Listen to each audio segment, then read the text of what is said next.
Уважаемые коллеги, дорогие друзья, прежде всего от имени всех Colleagues, friends, first and foremost, on behalf of the residents of the Volga region and my own behalf, allow me to welcome the participants and panelists of the traditional Russian-American conference, the Fort Ross Dialogue. This year has made countries, our peoples, face an unexpected global challenge, changed our lives, disrupted all of our plans. In this regard, it is specifically rewarding that in spite of all the obstacles, the Russian-American dialogue keeps on going, channeled again by this well-attended forum. Today, it is specifically poignant that we realize that tackling such challenges can only be done through joint efforts. We need to build a united front to address this. This is our key priority. The current epidemiological situation calls for a greater focus at all levels on the fundamentals, namely public health, environment, and the use of natural resources. Our forefathers were first-class architects of ecosystems. They tamed and stewarded nature to satisfy their need for food and shelter, which means that they created comfortable and convenient living conditions for themselves and their people. Today, given the new coronavirus realities, we must continue in the spirit of rational use of natural resources and environmental security. The absence of effective solutions here prevents a harmonious social and economic development of any country. At the same time, special attention must be paid to consolidation at all levels, the government and civil society. Russia today is making a significant contribution to preserving biodiversity on the planet. At the state level, the Environment National Project is being implemented to improve the environmental situation in the country, and it calls for cuts on emissions, improvement of natural resources, protecting people, as well as flora and fauna. We, as regional authorities, also care about these issues a lot. The Volga region has an area of 144.5 thousand square kilometers, and as such it is one of the biggest regions of the Russian Federation. Our region's area is thus 14.5 million hectares. To give you a breakdown, the main part of this chunk of this area, 79.5%, is forests. 11.5% is agricultural lands, 5.8% reserve lands, and 3.2% lands of other categories, including municipalities, industrial lands, and specially protected areas. Since 2012, the region has been implementing the government program titled Environmental Protection, Reproduction, and Rational Use of Natural Resources. It focuses on the following aspects: water, protection of wildlife, environmental security, and rational resource management, as well as preventing pollution. Similar environmental programs are active at the municipal level. A great emphasis in the region is made on preventing wildfires. A number of efforts we've made allowed us to see very tangible results this year.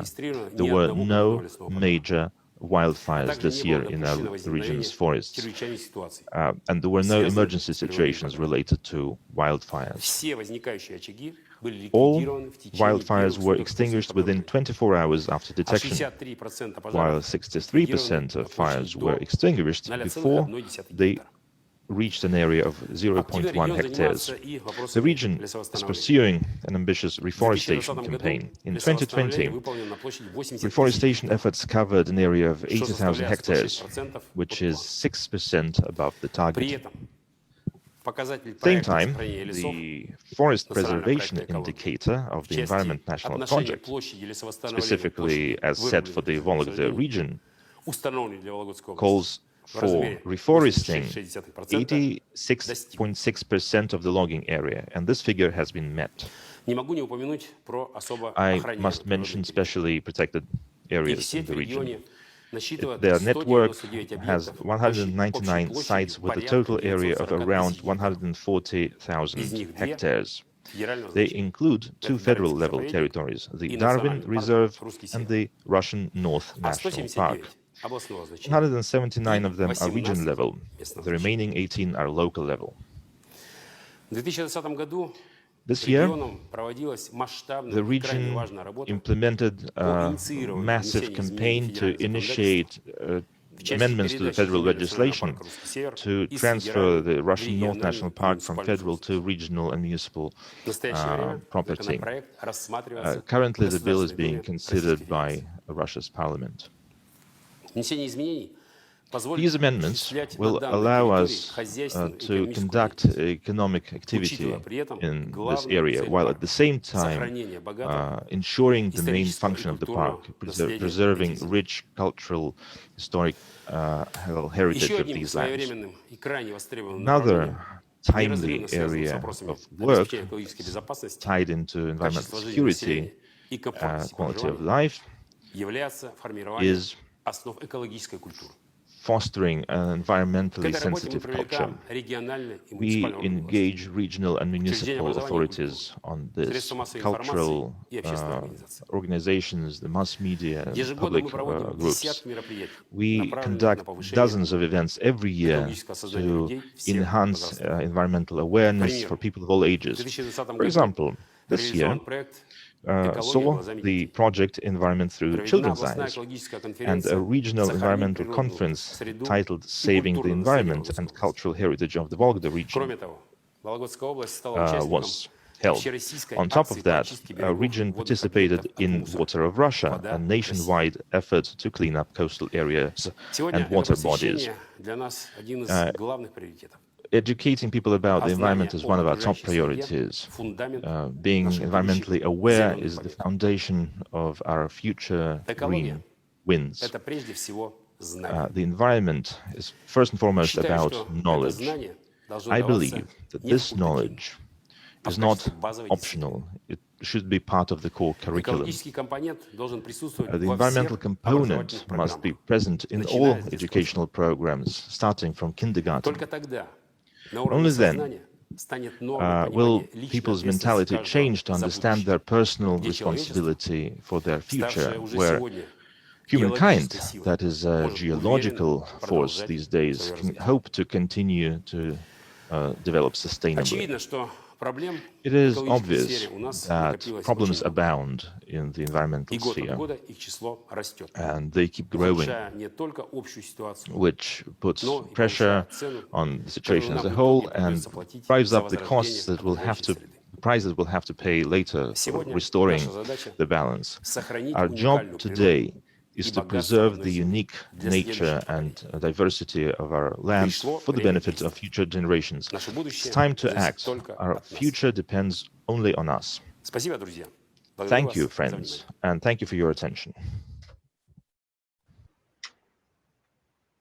Welcome to this discussion within the Fort Ross Dialogue. My name is Wade Crowfoot, and I serve as Secretary of California's Natural Resources Agency.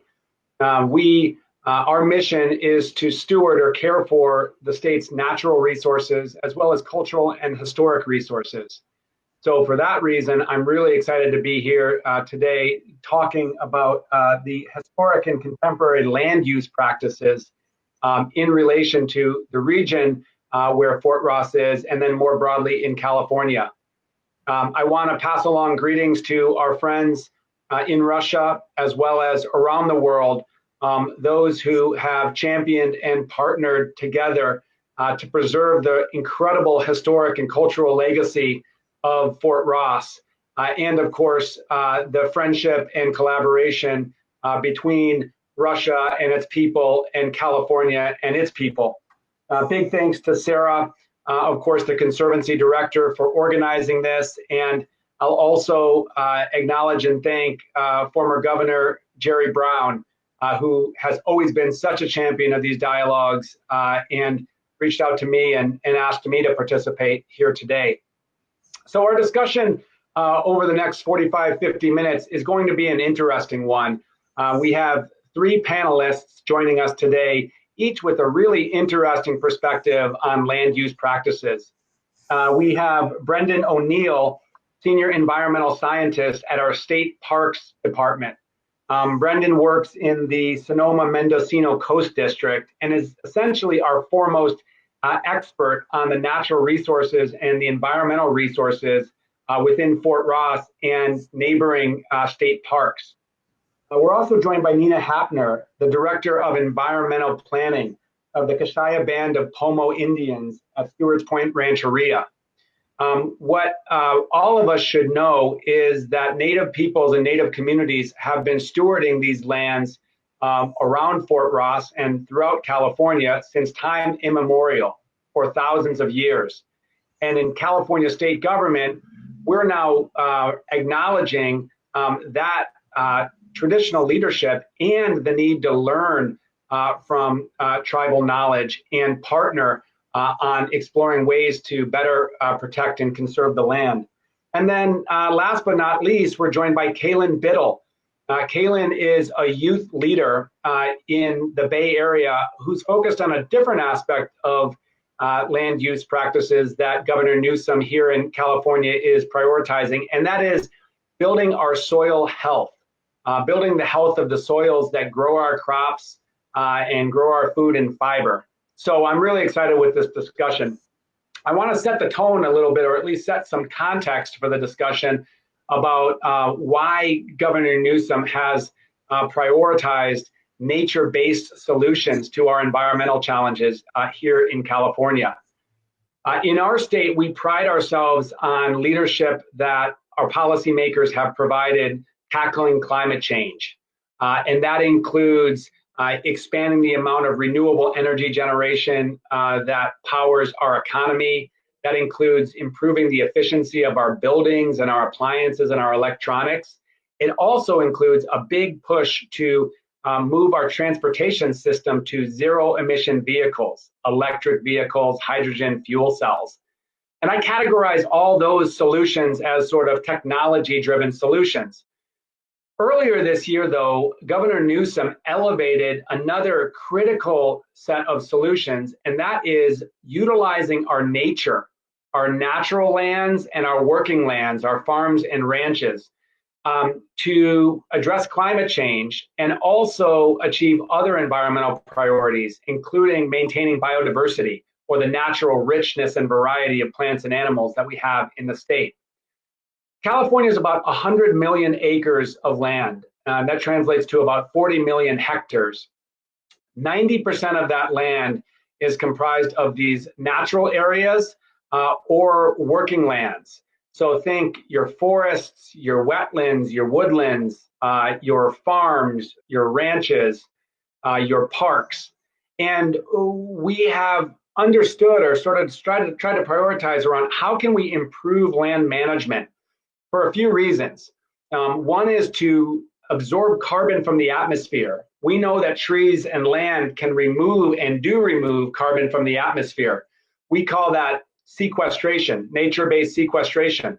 How can we improve or optimize our management of land to remove carbon from the atmosphere? And how can we care for our land to build the resilience of California to all of these threats that are getting more challenging with climate change? For example, catastrophic wildfire, drought, and flooding. So how do we manage our lands to remove carbon from the atmosphere, protect ourselves and our natural areas from climate change, and again, maintain that biodiversity? The governor issued an executive order in October that really elevated nature-based solutions as a critical priority and set an interesting and important goal for us, which is to preserve or conserve 30% of California's land and coastal waters by 2030. We know this as the 30 by 30 goal, and it's part of an international movement to protect 30% of our planet by 2030. International scientists tell us that protecting that amount of our planet, both on land and at sea, is necessary to help avert catastrophic climate change by absorbing more carbon from the atmosphere, but also to avoid this mass extinction or limit this mass extinction crisis where we're losing types of plants and animals across the earth. So Governor Newsom stepped up and said, in California, we're setting our own 30 by 30 goal. And to me, I'm really excited about that because it's a clear numeric target that will galvanize, mobilize us to do more conservation across the state. And this doesn't mean just setting aside land away from people. Our tribal leaders have educated us that people and nature go together, and people have been stewarding nature and conserving nature, again, since time immemorial in California. So we believe that the 30 by 30 is going to mean more conservation through, for example, parks, but also better land use practices through farming, for example, through building the health of our soil. And providing environmental habitat within farms. So we're really excited about this. We at our Natural Resources Agency are sort of a hub for this effort on nature-based solutions. And that's why I'm so excited to be here today and to talk with our panelists. So with that said, I'm going to first turn to Brendan. And again, Brendan is the Senior Environmental Scientist with our State Parks Department. And Brendan, I wanted to ask you to just give us a sense of sort of historic land use practices in this region around Fort Ross on our beautiful northern coast of California. Also sort of what we know about the natural environment there and the life it supports. And then finally, what are sort of the challenges that we're addressing and how do we want to address those challenges? So that's a lot of questions, obviously, and just want to ask you to start to unpack these, and then we can talk more as we get into a conversation. So welcome. Thank you. Thank you, Secretary Crowfoot. Thank you, panel, and thank you, Sarah, and attendees. There's a lot to unpack in that question, and I'll see where we can begin.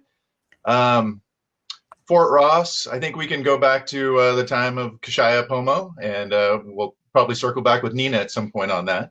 But Fort Ross was the landscape of the Pomo for the Kashaya-Pomo for millennial, and at that time it was managed with light, low-intensity fire, and the Pomo Kashaya lived off the land and used resources at their availability locally. A lot of seafood, shellfish, fish, acorns were a big part of their diet.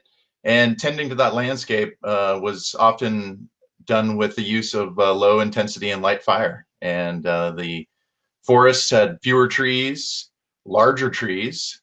There was a bit more grassland than there is today. The ridges would have been absent of trees as they are today. I think that the ocean resources were much more abundant in that time. And that sort of dynamic lived for a long time. And then at some point, I think 1812, our Russians came to Fort Ross, and the fort was at that time an outpost. And forgive me if I get all my facts correct here on these details, but the Russians managed Fort Ross for some time as a supply outpost to help with the settlements in Alaska. And the Russians certainly utilized the resources to the best of their ability there. There was a lot of farming and some tree removal, but limited in their technology. And there was also a considerable amount of game that was removed. In particular, seals and fur trapping was done. Following the Russians' departure, we had the ranching era, and that really is when removal of trees and change of the landscape began in earnest. A lot of the initial efforts out there were centered around dairy and some minor logging.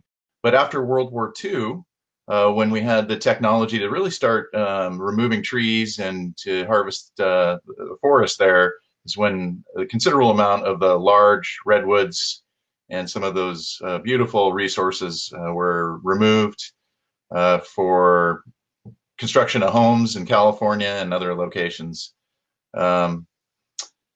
The fort itself became a park in 1906, and then it slowly expanded into the 1990s. The fort today, Fort Ross, consists of 3,300 acres, and it goes from the ocean all the way up to the ridge.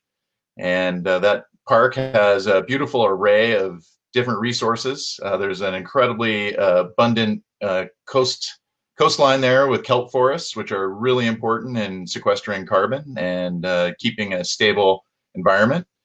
We have a fantastic coastal terrace, coastal prairie with a high biodiversity of wildflowers and grasses, a lot of bird life that exists out there, and a lot of aquatic life that exists within the streams that bisect those terraces.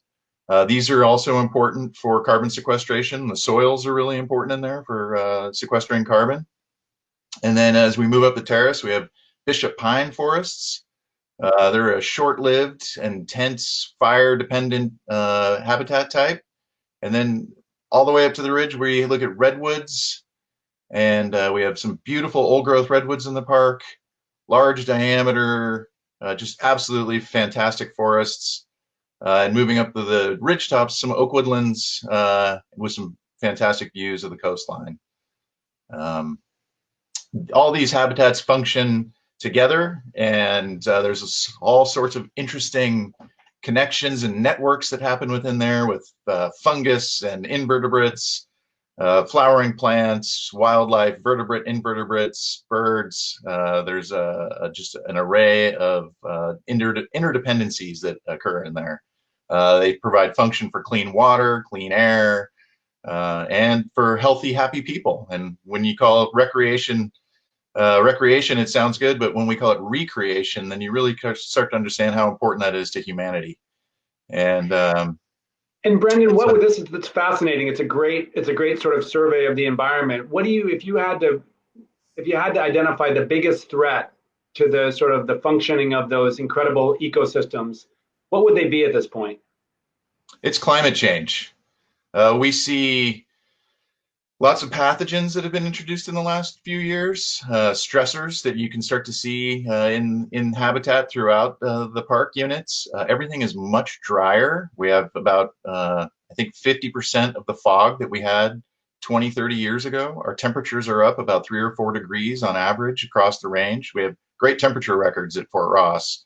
And so that's locally a little warmer there. But definitely fire and the introduction of pathogens. The kelp forest has had some issues in the last few years. Sea star wasting disease has had a trophic cascade It's impacted many of the organisms off the coast.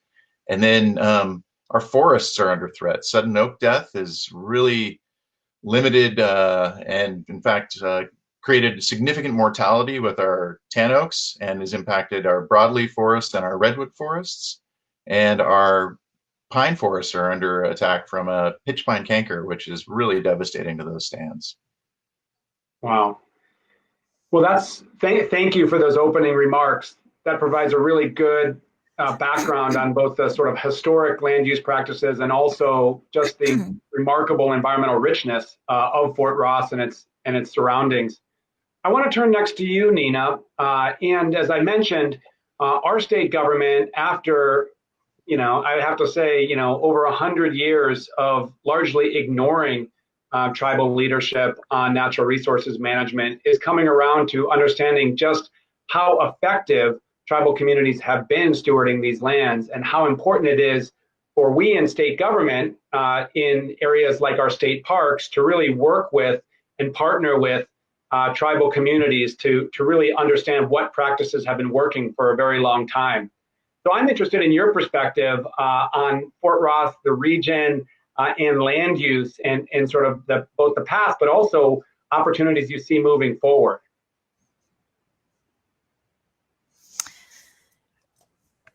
So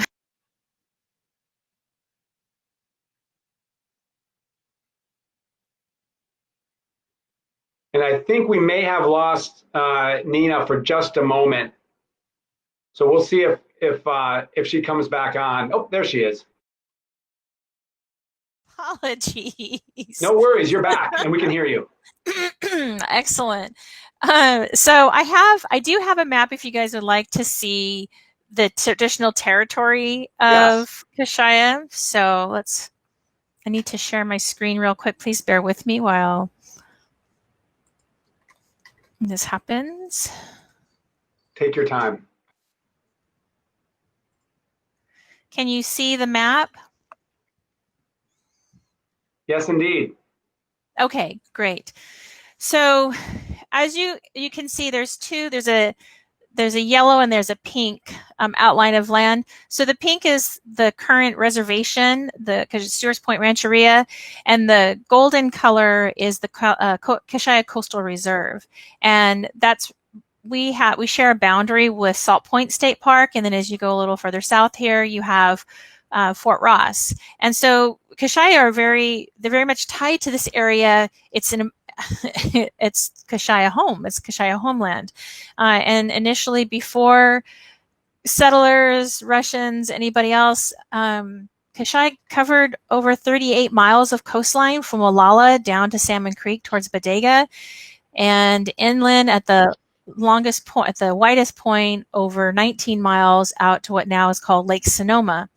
And so we're tied to this region. We may have only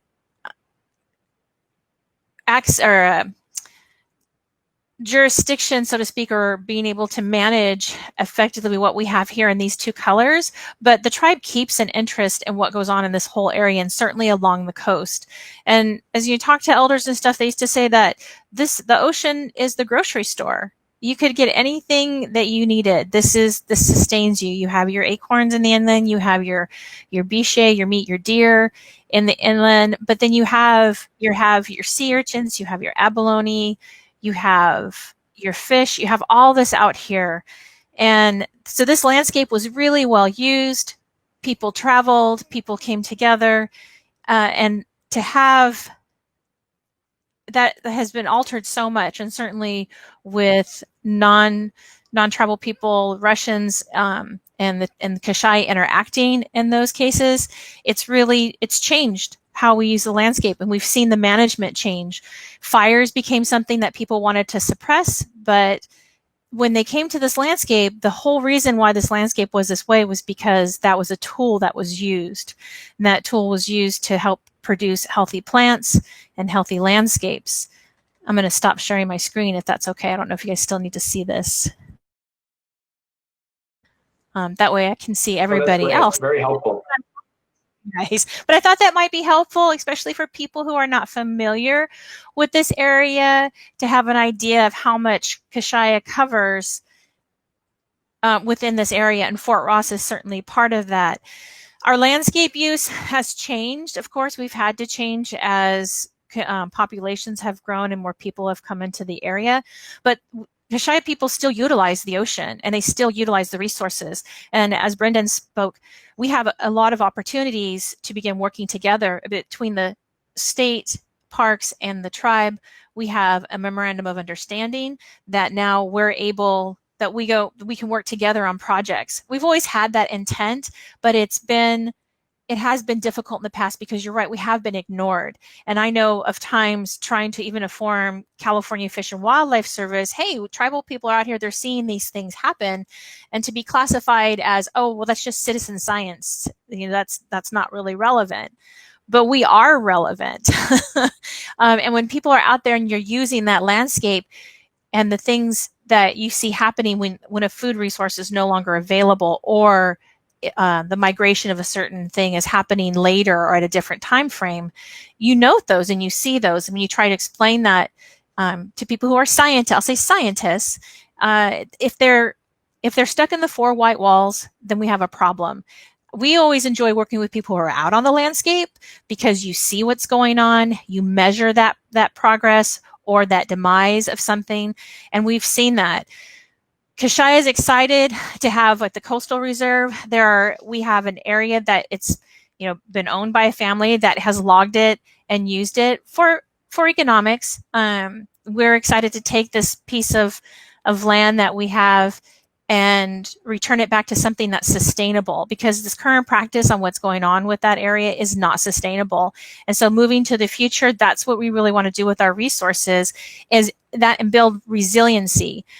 And that goes along hand in hand, I think, with climate change. We need to look at how can we make our resources resilient, and how can we bring back the understanding that what you use, there's always got to be a reciprocal process with it. Because I think when we look at land management, we're missing people understanding what it means to have reciprocity. You can't, and we've seen this happen in the past where you've seen the pictures of abalone shells, thousands and thousands of abalone shells, hundreds of otters for their furs. Big trees cut down, the landscape pretty much barren, and it's had some devastating impacts on the forest and on the oceans and on our resources.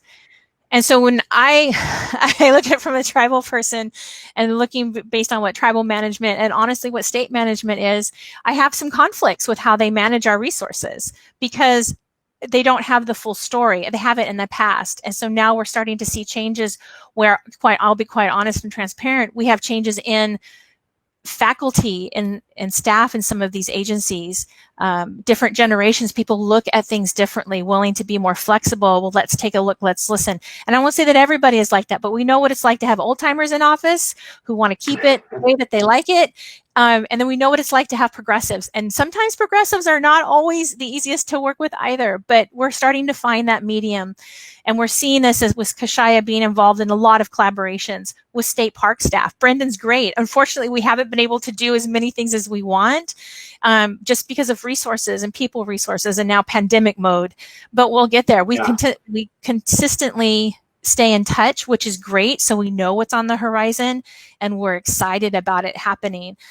We look forward to being able to collaborate more on the Bishop Pine stuff that they're doing, because we have a boundary with them, and the pathogen does not know the boundary. It's going to cross. And if we can look at being contiguous with our management that benefits our resources, then we might have different goals on what the resources are for the state park and for the tribe. For us, when we look at the coastal reserve, we're looking at bringing a forest back to a resilient state that it has. It might encourage endangered species to come back in. That's all right. Maybe eventually we get them taken off the endangered species list if we manage our habitats right. We also look at bringing back where we're missing our food resources and what that forest provides. And same thing with the grasslands. We don't have the grasslands that we've had. They're hugely impacted by non-native grasses. And I could say in some cases, thank you, Spaniards, because you wanted grasses for your horses and you didn't like what we had. But we have to try and find a balance for that. We have a lot of food resources in those grasslands that the tribe has not accessed because it's hard to find them. And we do have small patches of good grasslands that show native grasses, but we don't have enough. And so we look at, well, if we do grazing and we bring in fire as a tool, can we find a balance? We're never going to eradicate the non-natives, but what type of balance can we find so that we have access back to those plant resources? Well, I have to say, I could like give you so much, but I'll cut myself off. I mean, it's fascinating. I'll make a couple points. First, just how sort of the historic, practices still impact the lands. You mentioned the introduction by the Spaniards of certain grasses, non-native grasses, that then crowded out the native grasses, and that has real impact on the habitat for animals. But of course, also the food that the native communities were accessing. I also really appreciate the point you make about acknowledging the role of this, what I call anyways, traditional ecological knowledge, or known as TEK. There had been this resistance among state, formally trained scientists to really incorporate those practices, as I understand it, that were passed down more orally over centuries and thousands of years versus through sort of traditional Western scientific methods. And so there used to be a certain dismissal, as Nina points out. We've acknowledged now that that's so foolish, because actually it's this long view and this sustained knowledge of the landscape and what's worked and how it's changed that's absolutely essential to understand what we need to do. If you think about California's statehood, 170 years old, that is a mere blip in the natural history of California. So I'm really excited that our state parks is embracing this learning from our tribal leaders through people like Brendan. I want to make sure, and I want to fight for more resources to improve those partnerships, because it just seems like there's so much potential there. I want to shift our conversation to Kaelin Biddle, and we're really excited to have Kaelin here today. She is a high school student, as I mentioned, from the Bay Area, that in exploring sort of how she wants to make her contribution in the world, got involved in recent months, as I understand it, with the Healthy Soils movement. And again, the idea there, and I won't steal sort of her thunder, but is to figure out how we can help our soils in California become more healthy, get more organic matter in those soils, which provides many benefits. So Kaelin, I'm interested to know sort of how you got involved, considering how important it is to have youth leaders, how you got involved, and then also what you guys did as in the Healthy Soils Initiative, and then some sort of key takeaways or sort of conclusions you have from your work. Thank you so much, Secretary. Hello, my name is Kaelin. I'm a 17-year-old high school student from Brentwood in the East Bay Area. Growing up, I was never sure on what career path I wanted or even what interested me. So deciding what to do for the rest of my life at age 18 seems so crucial to my future. And I've always just wanted to make the right decision. I knew that I wanted to make some sort of difference in the world, and I had a passion for environmental science, but I never knew where to start. I felt so inadequate in the impact I was able to make that I began to give up and settle for smaller goals. My mom was worried about me because she knew I was I shouldn't settle for the smaller goals. And my uncle could see how concerned she was, and he owns a company called Pest Tech that offers environmental services, where he offered me a job with my cousin part-time. And this is where my journey of environmental awareness starts. Through working for my uncle, he put me in touch with Sergey, who helped me take my career path in a complete 180, maybe without even knowing it. Sergey is the VP of Government Relations with Chemists Without Borders. So working with him over the summer, he had my cousin and I work on building up a 100% recycled planter box. We filled it with yard scraps, leaves, branches, and pigeon manure to start the soil regeneration process. We made a second planter bed and created a wall to retain soil in a small dirt area of the property. Other than what was already at the site, we didn't purchase anything while making this. Since my uncle's business revolves around land management, he wanted to sponsor the unutilized space so we can start our own nonprofit, publicly benefiting garden to give back to the community. Because so many food banks are in need of fresh food, especially in a time of crisis, like now with COVID. Sergey taught us that wanting to make a difference in the world is great, but it's most important to be realistic because you can only do so much for the 7 billion people. He made me realize that if I was really wanting to make an impactful difference, I should start with the very community I live in. The three of us went out to Fremont and we visited a friend of Sergey's who runs Leaf, a nonprofit organization that grows food for the local food bank. Seeing the functioning, flourishing garden in person inspired us and showed us that we can do this, and it's not something as abstract as it sounds. We plan on creating this on a smaller scale and replicating it for Antioch and surrounding cities. I was even able to get our first 4 student volunteers to come out and help build. We already have members of the community interested in helping out, which inspires us even more to make this a reality. After constructing some beds and doing what we can with the given space, spray biochar into the soil. Biochar is a charcoal-like substance of organic matter to safely store carbon inside of the soil. This is one of the many recycled inputs we have going into this project. The biochar was donated to Vestec from the Healthy Soil Alliance, a nonprofit that solves humanitarian problems by mobilizing the global chemistry community and its networks. Just like how we have not spent any money getting this up and running, the biochar was also given to us, so it can be seen as yet another recycled input going into this project. Their goal is working on small-scale soil projects to improve problems we have with our climate by sequestering carbon back into the soil. When you put biochar in the soil to help the plants, you're at the same time keeping the carbon from going back into the atmosphere, making the earth warmer, and changing the climate.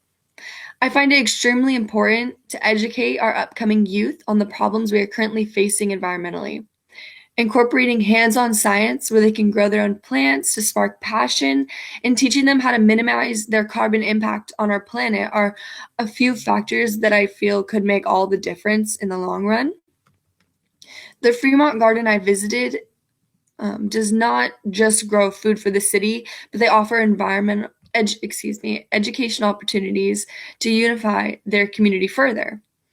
Local needs are opportunities to get engaged, make an impact where it's felt, and to grow personally. So I feel offering something like this at the Antioch site would be super impactful.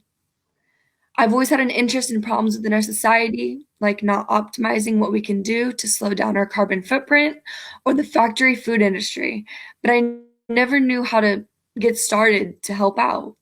So working with Chemists Without Borders has taught me so much. They even had me participate in a youth summit with kids just like me all around the world doing the same thing I'm doing here in my community. It was great to hear and see other kids' interests and experiences, and it gives me hope for the future going forward. Wow. Well, really powerful. And I think you should, from my perspective anyways, you should be really proud of your work. I think probably many of us would say at 17, we didn't, we were a mere shadow in terms of your direction and initiative. And I really think that your story brings in this international dimension, which of course is at the heart of these Fort Ross dialogues. You talked about and educated us on healthy soils and how we reintroduce, organic content back into the soils as a climate solution. And I have to say, Kaelin, we're really excited to do that in California. As you know, California is a major breadbasket for the rest of the country. And unfortunately, over time, our agricultural practices have focused more on, or I should say less on, bringing that organic content back into the soils for soil health. And our agriculture secretary, a woman named Karen Ross, is really, really passionate about working with farmers across the state to improve the health of soils. And we actually have a healthy soils program where we're putting tens of millions of dollars in incentives to farmers for making this shift. And I'll mention, because we deal a lot with water issues in California, not only is the healthy soils effort good for removing carbon from the atmosphere and preventing that organic content from leaching to the atmosphere, it's really good for water retention. And what we learn is that soil that has more organic content keeps water longer for the benefit of growing plants. And that's, of course, huge in a place like California, where we struggle with periodic drought. So I'm really excited with your work. And I think you're a great example of actually literally getting your hands dirty in the community to do something, but then connecting it to the international movement. And it's so exciting to hear about Chemists Without Borders and connecting youth leaders across the world. Maybe a fun question for you is, based on your experience, what do you think is next for you? Whether it's education-wise or, potentially just brainstorming about your career.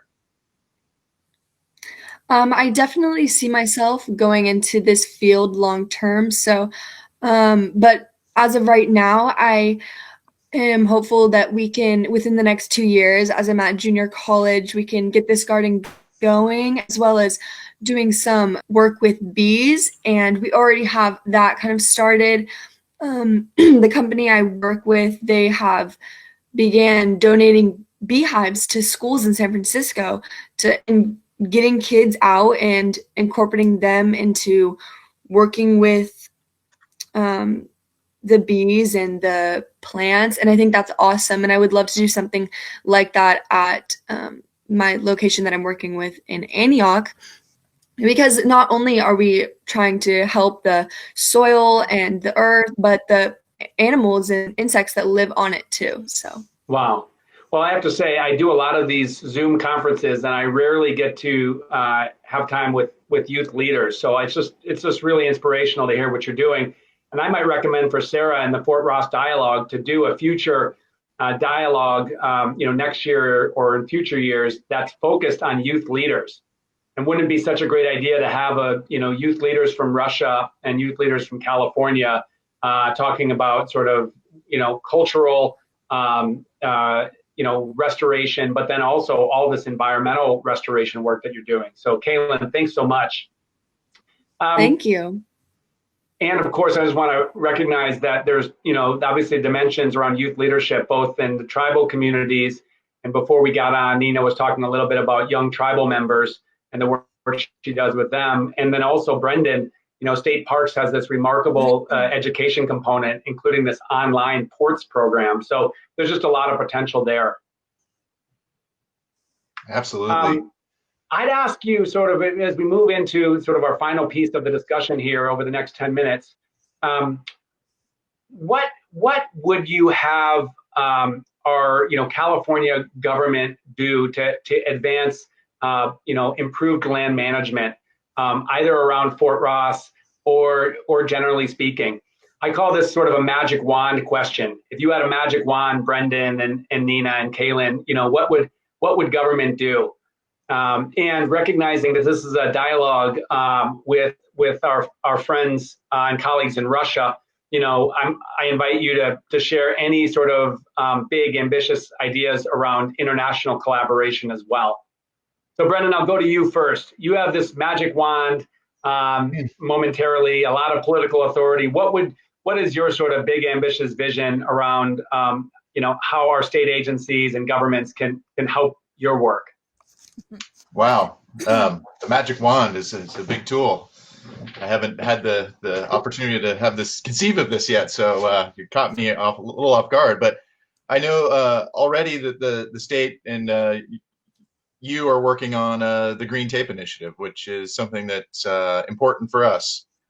And I think that allows us to expedite the permitting and the regulatory review that we've been working with on a lot of our projects that are really critical. And the irony of working in state parks. I'll just interrupt for a moment to explain to participants that Governor Newsom is passionate about helping us do good things quicker and more cost effectively. We have all sorts of regulations that have been put in place over decades that are well-meaning, but the consequence is it makes it harder and more expensive to do the restoration work that Brendan is leading. So we call it cutting green tape, like cutting red tape, cutting the bureaucracy out of that restoration. Sorry, Brendan. No, perfect. Thank you for explaining that. So that right there would give us the opportunity to really increase our production and get a lot more stuff done out there. And I would say I spend far too much time in front of a screen and a keyboard getting ready to do the permits and the review that's required for these projects. That said, we also steward a resource that's really important and irreplaceable. And there are a lot of subtleties that need to be examined when we do this work. So I don't want to just dismiss it that we don't need that kind of review, but that would really be a huge help. The ability to partner with folks and to leverage resources and to gather folks. I think we're seeing some new innovations with prescribed fire. There's a program called TREX out there right now that we're working on, where I'm not just working, I'm able to bring a large group of collaborators together to mobilize resources that just didn't exist at all 10 years ago. We're seeing a lot of things like that are starting to happen, where we are really able to coalesce around these needs and get things happening with, I think, where we're all working with each other. We're sacrificing a little time on our own land, but this synergy that happens when we do these sort of things is really impressive. And it brings a lot of new skills to the table, and it keeps the sort of insular attitudes that we might have in our own organizations from festering, and giving us a larger perspective that's really also helpful in the way we manage landscapes. Well, that's great. You know, you have my commitment to, one, help you do your work more quickly and cost effectively through that cutting green tape, and then two, finding ways to support these partnerships. And that's a great segue to Nina, because it seems like, you know, we at State Parks and in our agency understand we need to strengthen our partnerships with tribal governments. So Nina, you know, what would you have us do with that proverbial magic wand, or what would you? What's sort of an ambitious vision you have? You know, that is a very loaded question, right? I think because ideally tribes would like to have unrestricted, basically have access and have the land back. Yeah. To be quite honest, having the Kaeshaya Coastal Reserve, the tribe has access to the ocean without having to ask a state park or a private landowner, only talking to their tribe about getting access to the ocean. That's been more than 150 years at this point. So, or 125 years. But I think we're on a path to doing that. As we mentioned earlier, we have an agreement with state parks that will improve our collaboration, being able to work together on projects. But we also have even a newer one about tribal people, Kaeshaya people, being able to access and utilize state parks without having to pay to go in. So that's huge. Many years ago, tribes used to be able to access areas and fish and gather from areas without having to show, well, just having to show their tribal cards. And that changed over the years. I'd really like to be able to get back to that and know that they have their family members to help them with what they need to do. You know, I'm happy to know that people are starting to listen more to tribes. That helps tremendously. And we have 5 tribes in California right now that are working together on a collaborative to put together management strategies to work with the state on. And that's something that we haven't done before, and that's with the assistance of the Ocean Protection Council and SEA and, like I said, 5 tribes that we're coming together to do this. It's just in the beginning stages. We just received the funding. We're excited. We're terrified. But it's a huge step forward. Actually being able to put something down. I think the hardest, what I've learned with dealing with the Coastal Reserve and let's say with Sonoma County Open Space District, and with anybody in the state, actually, not just them, is when you have conversations about how you want to manage something, all the intentions are good, but I put it in the same effect that we're all speaking English, but we're not talking the same language. So we might be using English to try to describe what we're doing, but understanding exactly how that concept gets implemented isn't quite there. And it's been a learning curve. And it's been nice that the people that we're working with have been really flexible in trying to grasp that and understand that. So for us, trying to convey what that is, knowing what it is and say it just has to be this way because that's the way it should be. And then people who really stick with science, and I'm not saying that science is bad, I'm a scientist by training, but there's flexibility in science. And when you grow up with your relatives being that their science, they know so much more about what's going on than what a scientist, so-called scientist or biologist or ecologist might really know. And so I think we're moving in the right direction with having this flexibility with different entities. Certainly, you have any lands that you would like to get rid of in Kashaya territory, please see us first. We'll take them off your hands because the tribe is doing that. The governor issued a directive to actually prioritize the transfer of those types of lands back to tribal communities for what it's worth. So. Well, there we go. That's good. But I mean, ideally, we'd like to have ultimate control over our areas. That's the magic wand. With unlimited resources, of course, we all would like that.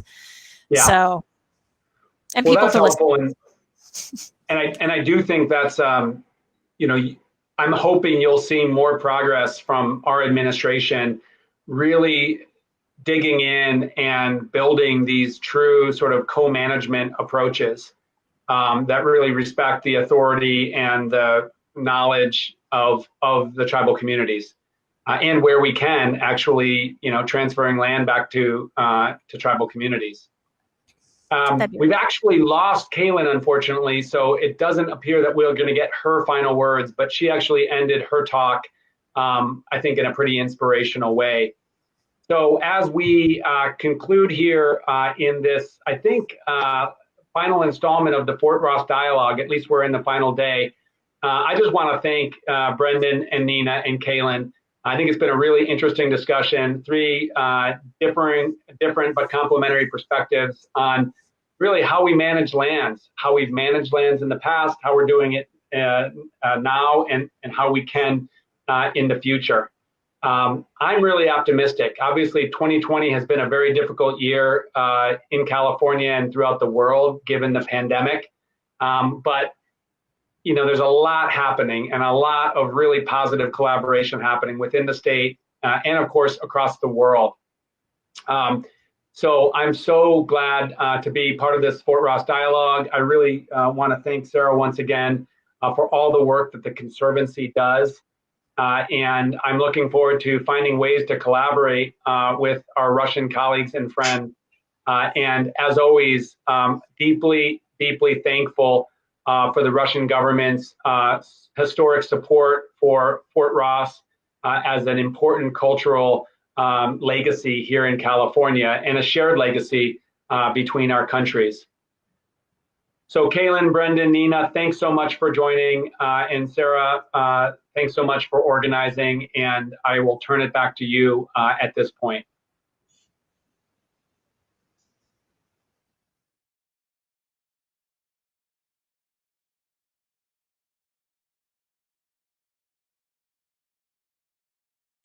Conservancy, Sarah Sweedler, for being the driving force of this international conference, which aims to find common ground on points of collaboration between different members of Russian and American society. In 1912, the Russian-American company founded Fort Ross in Metini, an ancient Kashaya Pomo locality that welcomed foreigners on their ancestral lands. The multinational society that developed and flourished around the Russian settlement was rooted in deep mutual understanding, where individual religious freedoms were preserved and where respect for different customs thrived. Fort Ross Dialogue strives to continue this tradition of mutual respect, where differences of opinion are honored and where discussions open doors to further cooperation. As we wrap up this international virtual conference, I want to express my sincerest gratitude to our extremely professional production team that used advanced, cutting-edge technical design and visual layout technology to organize this 5-day-long broadcast, which managed to connect speakers from Moscow, California, DC area, and even London. We apologize for any drawbacks in your user experience due to the technical difficulties we have encountered. Yet, thanks to selfless efforts by production director Anton from Webcast Solutions and our incredible team of translators, Alexander and Dmitry, very important discussions did take place. Thank you all for participating in Fort Ross Dialogue 2020. We hope to see you next year in California for another round of important discussions. Until then, I, Igor Polishuk, Fort Ross Conservancy's Director of External Relations, wish you all the best. Sarah, can we turn over to you to hear some final thoughts? Hello. Thank you, Igor. Well, it's been a really productive and interesting week. We've covered a tremendous amount of territory. I won't take a lot more of your time. I did, of course, also want to thank the tech team and Igor for their fantastic work this week, for all the speakers, of course, who were very generous in their time and expertise, and of course the sponsors, Sovcomflot, Chevron, and Transneft. And while I can say we've learned a lot doing a virtual conference, we've been able to pull in speakers from much farther afield. We've been able to reach a much wider audience with our participants coming from all over the world. There are a lot of upsides to digital, but I can say that in my heart, I really look forward to meeting with all of you, be it in Russia in the spring or California in the fall, and actually being able to have these conversations in person, because I really think those are the lasting connections that we absolutely need to make at this point. So with that, I want to thank all of you again, and I look forward to reconnecting with you in 2021. Take care.